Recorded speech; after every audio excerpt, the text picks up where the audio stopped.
Good afternoon. My name is Aisha L. Abdullahi. I'm the Commissioner for Political Affairs at the African Union. The Department of Political Affairs has two major divisions. We have the Division for Democracy, Governance, Human Rights and Elections, and then another division that is in charge of humanitarian affairs on the continent.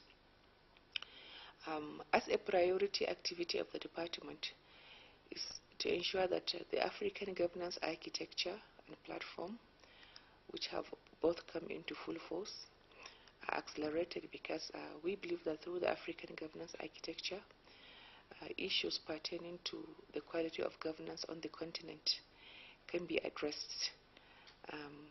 We do this through the African governance platform. In the African governance and architecture and platform, we have 5 major clusters. We have a cluster that deals with constitutionalism and rule of law, a cluster on democracy and elections, a cluster on governance, a cluster on human rights, and the 5th cluster, which is basically dealing with the humanitarian affairs that I referred to earlier. I would go cluster by cluster. When we take the cluster on democracy and elections, currently the Commission is observing elections in 3 of our member states. We are observing the parliamentary elections in Togo. The team is led by former Prime Minister of the Republic of Guinea, Prime Minister Kabine Komara, and the elections are to take place on the 25th of July, that is this month. We are also preparing for the Malian elections. The elections in Mali is presidential. Our long-term observers had been in Mali for over 3-4 weeks now, and they had been there since the 15th of June. They had been sending us weekly reports on the progress in Mali, and now the short-term observer team is getting ready to arrive Mali from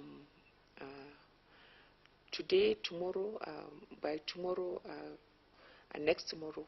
Hopefully the long-term team would be on ground, and the team would be led by Prime Minister Edem Kojo, and they will join the long-term observer mission. All in all, the long-term observers and the short-term observers would be about 60 in number, and they would remain until the elections are over, and they would also come and leave behind the long-term team until we are sure that everything is fully in place, and this would allow us to monitor the situation closely.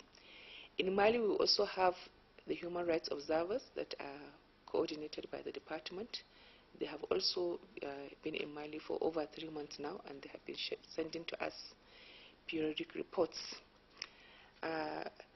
In Zimbabwe, we've already deployed the long-term observer team, and in Zimbabwe it would be general elections, not just presidential, but there would also be parliamentary elections. The long-term observers have arrived. They have been doing their work. They are sending us periodic reports, and the short-term team will be led by former President of Nigeria, President Olusegun Obasanjo, and already the short-term observers are arriving in Zimbabwe. I'll be joining the team tomorrow, and the chairperson of the commission would hopefully be joining us from the 24th of July, that is Wednesday, and I should be with us for 3 days, and then the team will remain there until the elections are conducted, and then in the same manner that we did in Mali, the long-term observer team would be left behind to continue to monitor the situation. So this is about elections. I've also mentioned issues of human rights as I was briefing you on elections. The sending out of the human rights observers is the first time ever in the Union, the situation that we have in Mali. But we hope that in due course we shall be sending out human rights observers to all over the continent. On the issue of constitutionalism and rule of law, you may be aware that the AU, through its principled position, suspended Egypt from participating in its activities because of the coup that happened in Egypt. We described the military takeover and the coming to the end of the regime of President Morsi as unconstitutional, and consequently Egypt was suspended. However, a team of eminent persons will soon be dispatched to Egypt. We believe that when this team arrives Egypt eventually, it would discuss with all the stakeholders in Egypt, all the parties that are in Egypt, and then they would come back and brief the Peace and Security Council. And then based on the feedback that we receive from the team, then the Peace and Security Council would be better informed and would be in a better position to take decision on the next move, the way forward. Ultimately, today we received a special envoy of the President of Egypt, Ambassador Abdullahi, who is the Deputy Foreign Minister currently, and she discussed with the chairperson, she discussed with the Commissioner for Peace and Security, and she also had a meeting with me, and we explained the decision of the African Union clearly, and invited Egypt to cooperate with a team of eminent persons that would be arriving Egypt as soon as possible. The date has not been fixed yet. We hope that the interim government would live up to its responsibility, return normalcy to Egypt, respect the chronogram that it set for Egypt, and so that once the conditions are met, Egypt could be returned as a full-fledged member of the Union. On the humanitarian affairs on the continent, currently in Africa we have over 8 million internally displaced people. When you add to the refugees, we have over 30 million people. And this is a very alarming situation. Some of it is attributable to natural disasters like floods, but some of the displacement had been caused by conflicts. The natural disasters we can do not much about to prevent, but we are trying to sharpen our rapid response ability so that these people, when they are affected, they receive response, timely response. The issue of conflicts, through our peace and security architecture, the African Union is working hard to address